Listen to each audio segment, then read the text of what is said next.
I apologize. We actually did receive your written testimony. No. Thank you. Chair,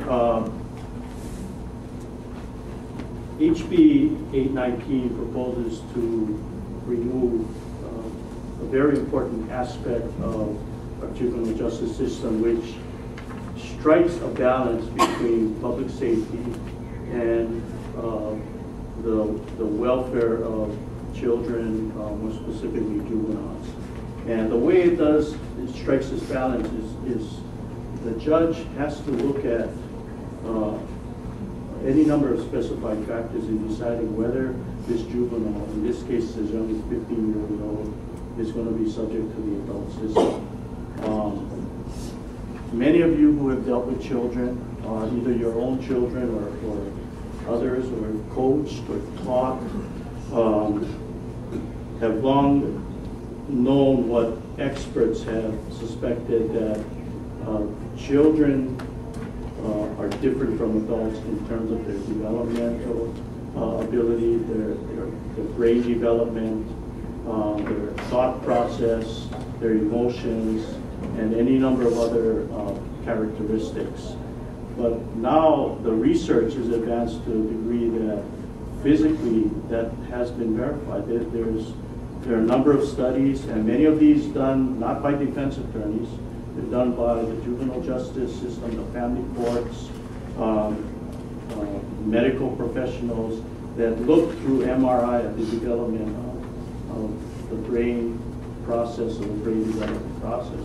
And basically my testimony centers on that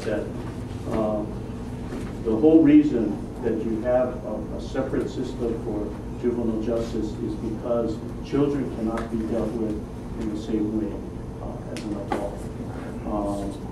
Their brains are not fully developed, their thought processes are a lot different, their mental abilities are a lot different, and their emotions are a lot different.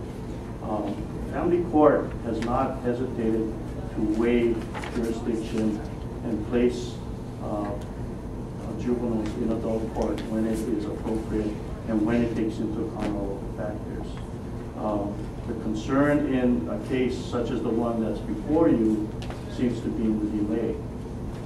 If the legislature has a problem with that, then perhaps a time frame should be placed on the waiver process to avoid these year-long or 50-month delays without good reason. Frankly, oftentimes the delays are caused by both sides from my experience. Both the defense, sometimes the prosecution is not ready to go along with, go ahead in the process with their experts. But to simply remove this protection is, I think, very reactionary to a single case. I understand the family's grief. I understand the devastation it is to lose a loved one in that way. I dealt with a lot of homicide and murder. I've seen a lot of suffering. So I can understand that. But what happens when you have the 15-year-old who kills their stepfather or their father after years of physical